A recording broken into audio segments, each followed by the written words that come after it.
codes. Access approved.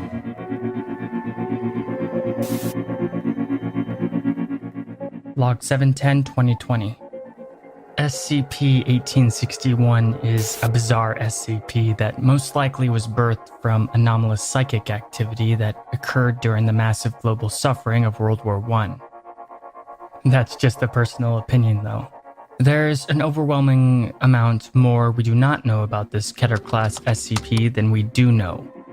But the little we can analyze concerning its manifestations is quite disturbing, to say the least. Also known as the Storm That Bleeds, the crew of the HMS Wintersheimer is as insidious as it is intriguing. SCP-1861 is quite possibly a doorway to a horrible alternate dimension. Since you're bringing up my log, you obviously have the required clearance codes and are most likely responsible for this SCP containment. Well, throw the idea of containment out the window, new guy. If possible, contact Class B personnel right away to avoid your incompetence. If not, well, I guess that's the purpose of these emergency logs then, isn't it? Now, there are going to be 3 different types of designations that describe the storm that bleeds, so pay attention. SCP-1861 manifests as a fog made of human cerebral spinal fluid, blood, and salt water that rains in thick globs, hence the name. This thing is basically just gonna rain blood. SCP-1861-A is an anomaly that resembles a World War I submarine, which will manifest in any body of water it can fit in widthwise, even if that body of water is mere inches deep, or if connected to another body of water or not. There's been instances where it has just manifested inside people's pools in their backyard, or in very giant puddles. Visually seeing the sub come up out of a puddle is exceptionally trippy, but fascinating to watch. Though it does statistically seem to favor larger bodies of water. Now, SCP-1861-B actually come out of this manifesting sub. They're humanoid entities wearing what appears to be diving gear, though there's no visual air filtration tank or anything like that whatsoever. And the suits that they wear, these diving suits, show anomalous properties themselves. And the style of these suits seem very outdated. Dr. Clutch is the head honcho on this anomaly and has conducted most of the testing, so if you can, contact him. And it's thanks to the work of Dr. Clutch that we understand what we do about SCP-1861. SCP-1861-B, the things in the diving gear, have actually been interviewed by Clutch and Foundation personnel. So if you have the code clearance, I'd go check out those interviews. Anyway, these diver entities will leave the sub within the area of the blood rain and approach any humans they come across. The sub itself doesn't show any anomalous activity acting like a typical sub other than obviously manifesting in puddles of water and things of that nature. Exteriorly, it seems like a normal sub is my point. And thanks to Dr. Clutch, we've even had a D-Class personnel approach and communicate with a diver during one of the anomaly's manifestations. Since they'll approach anyone they come across, it was easy getting it to interact with the D-Class. These things will attempt to lure people back into the sub with them, claiming that the rain is deadly and if they don't come back with them, they're gonna die. And the divers can be very persuasive, and if pushed in questioning, will claim that the blood rain is coming from another horrific dimension, spilling over into ours. Though SCP-1861-B will not always be so kind. In many instances, the diver, or many divers, will forcibly take a victim back into the submarine with them. They don't have any strength beyond an average person, but there is little a victim can do when there are many of them. And the suits grant them incredible durability, so attacking them physically is futile. Their suits are also not able to be removed, no matter what technology or tools used in an attempt to do so. However, the SCP can remove the suit itself if it chooses to.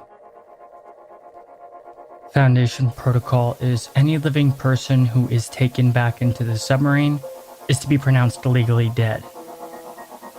Don't forget that. Many of the divers can perfectly emulate human beings, and even seem to retain the memory of who they were when they were alive, though not all of them are so articulate. 9% of the diver people are little more than automatons, and others creepily only resonate sounds that imitate that of a crying infant, cats, or dogs. Now, I personally think this is because victims that are lured into the sub with their baby or pet put them inside the suits, and they become these things. Though Dr. Clutch scoffs at my hypothesis. I'll let you decide. Though I'm sure you're wondering just how a baby or pet can turn into one of these anomalous full-bodied diver entities. Well, the answer to that is morbid and fascinating.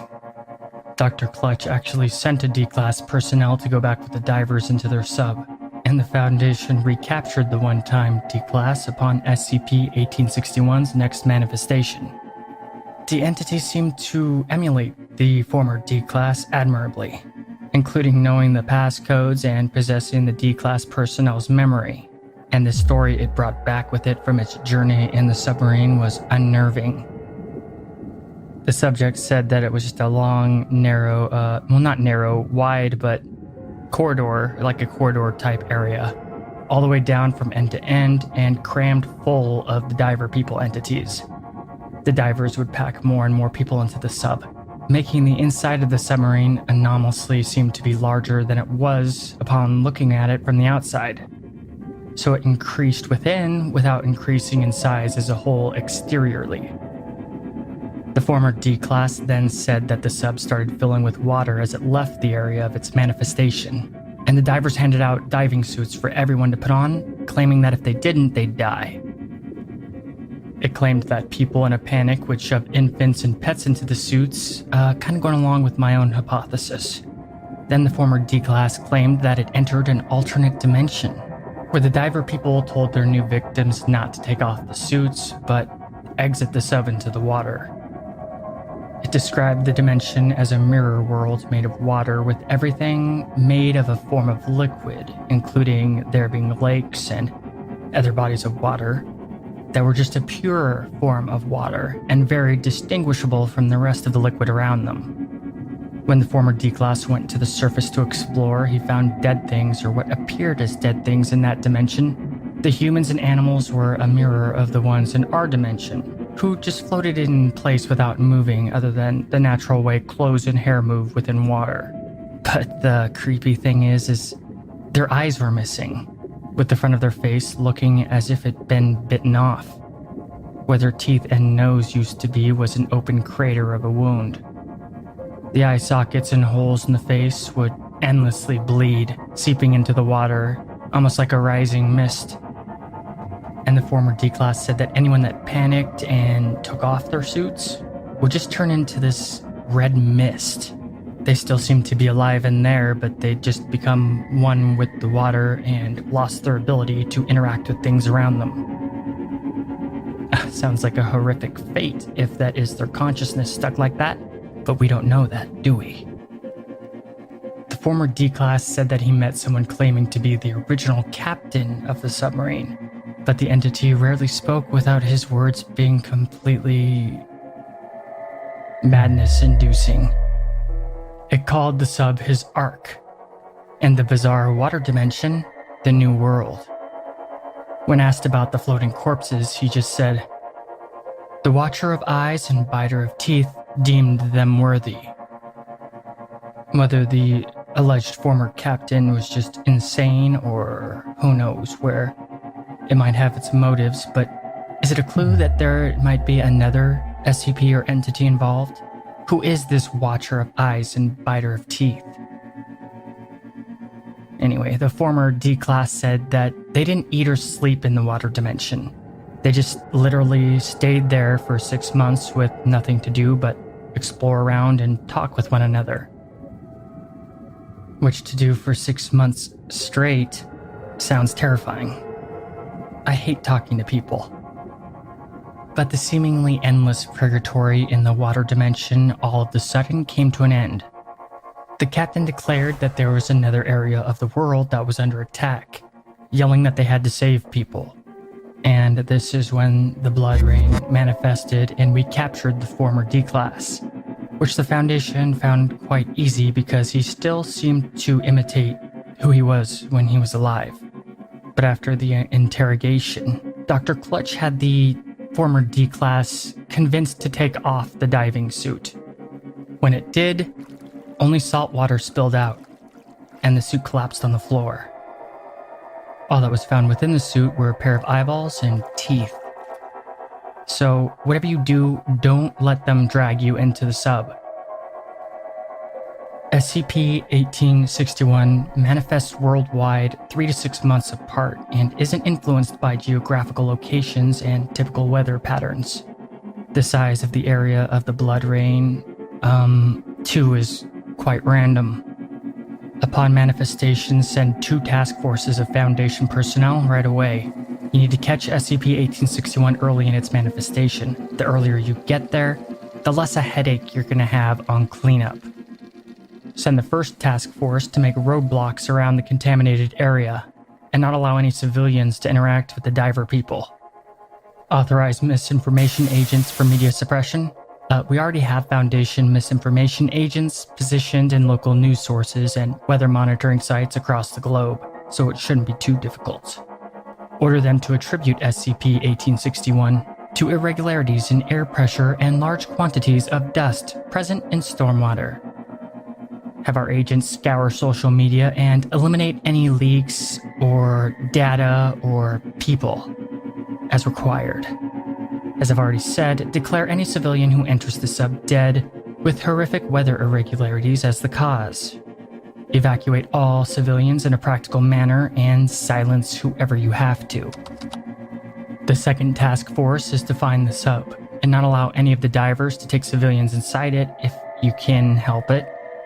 Since the diver entities are durable and can't be defeated by any normal means, diplomacy is required. Remember, these things emulate the people that they once were in life, so sometimes they can be reasoned with, to an extent, depending on how insane they seem. But stop who you can, how you can, by any means necessary. If Strike Force members outnumber the divers, do whatever's practical. The divers who are brought out of the blood rain become inert until they're brought back within it, so that is a viable tactic that you can always have as a ace in the hole. In any case, that's all you need to know about SCP-1861. Secure, contain, protect.